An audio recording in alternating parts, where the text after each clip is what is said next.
জুলাই বিপ্লব পরবর্তী এত শাহাদাতের মাধ্যমে আমাদের আশা ছিল একটা নতুন বাংলাদেশ পাবো, যে বাংলাদেশে আমার মা বোনদের নিরাপত্তা থাকবে, যে বাংলাদেশে চাঁদাবাদী সন্ত্রাস থাকবে না, যে বাংলাদেশে মাফিয়াতন্ত্র থাকবে না, যে বাংলাদেশে সকল মানুষের অধিকার নিশ্চিত করা হবে। এবং এই জুলাই বিপ্লব পরবর্তী আজকে নির্বাচন হয়েছে। নির্বাচন পরবর্তী আমাদের আশা ছিল যে সরকার আসবে, সেই সরকার শুধুমাত্র একটা দলের হবে না, কোনো একক বর্গের হবে না, সকল মানুষের, সকল দলের, সকল মানুষের অধিকার নিশ্চিত করবে সেই সরকার। কিন্তু আমরা দেখতে পেয়েছি আজকে এই সরকার শপথ নেওয়ার পরে 12 থেকে 13 দিন হচ্ছে। এই 13 দিনে তারা আমাদের এই দেশের নাগরিকদের জীবনের নিরাপত্তা তারা দিতে পারেনি। তারা আমাদের এই দেশের নাগরিকদের সম্পদের নিরাপত্তা তারা দিতে পারেনি। তারা আমার এই দেশের মা বোনদের ইজ্জতের নিরাপত্তা তারা দিতে পারেনি। আমরা দেখতে পেয়েছি নির্বাচন পরবর্তী 24 ঘন্টার মধ্যে সারা দেশে সহিংসতা। সেই ফেসিবাদী আমলে যেভাবে ভিন্ন মতের, ভিন্ন পথের উপর যেভাবে আক্রমণ করা হতো, ঠিক একই কায়দায় নির্বাচন পরবর্তী সারা দেশে সন্ত্রাসীরা বাড়িঘর ভেঙে দিয়েছিল। নির্বাচন পরবর্তী 24 ঘন্টার মধ্যে আমরা 4টা লাশ পড়তে দেখেছি এবং একই সাথে সারা দেশে অসংখ্য মানুষের সম্পত্তিকে দখল করতে দেখেছি। একই সাথে আজকে 12-13 দিনে সারা দেশে আমার মা বোনদের উপর হামলা হচ্ছে। এই ঢাকা বিশ্ববিদ্যালয়ে এক দলের সন্ত্রাসীরা আমাদের বোনদের উপর তারা হামলা করেছে।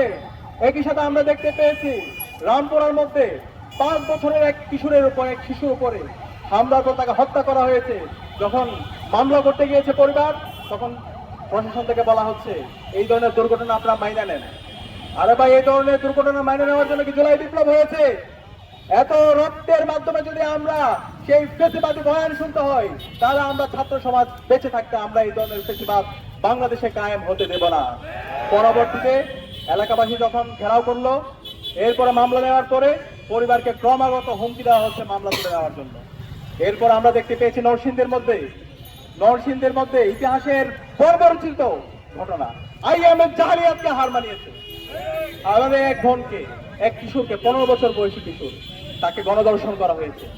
গণধর্ষণ করার পরে যখন সে বিচারের দাবিতে এলাকার বিএনপি নেতার কাছে গেল, পরবর্তীতে তাকে বিভিন্ন ধরনের হুমকি দেওয়া হলো এবং এরপরে ওই পরিবারের সামনে থেকে, তার বাবার সামনে থেকে তুলে নিয়ে গিয়ে তাকে হত্যা করা হয়েছে।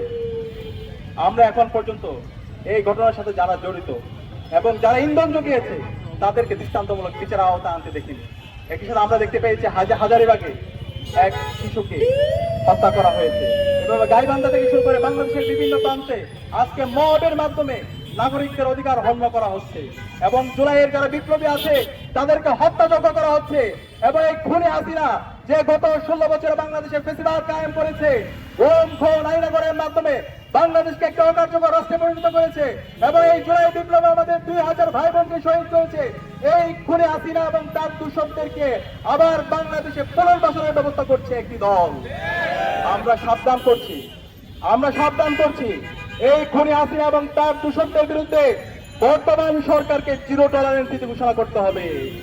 এই বাংলাদেশে খুনি হাসিনাকে ভারত থেকে নিয়ে এসে তাকে ফাঁসির কাছে ঝুলাতে হবে, রায় কার্যকর করতে হবে। এই জুলাই বিপ্লবে যে আমাদের 2000 ভাই বোনকে শহীদ করেছে, খুনি হাসিনার যারা মাস্টার মাইন্ড আছে, এই আওয়ামী লীগ, ছাত্রলীগ, যুবলীগকে এই বাংলাদেশে বিচারের আওতায় নিয়ে আসতে হবে।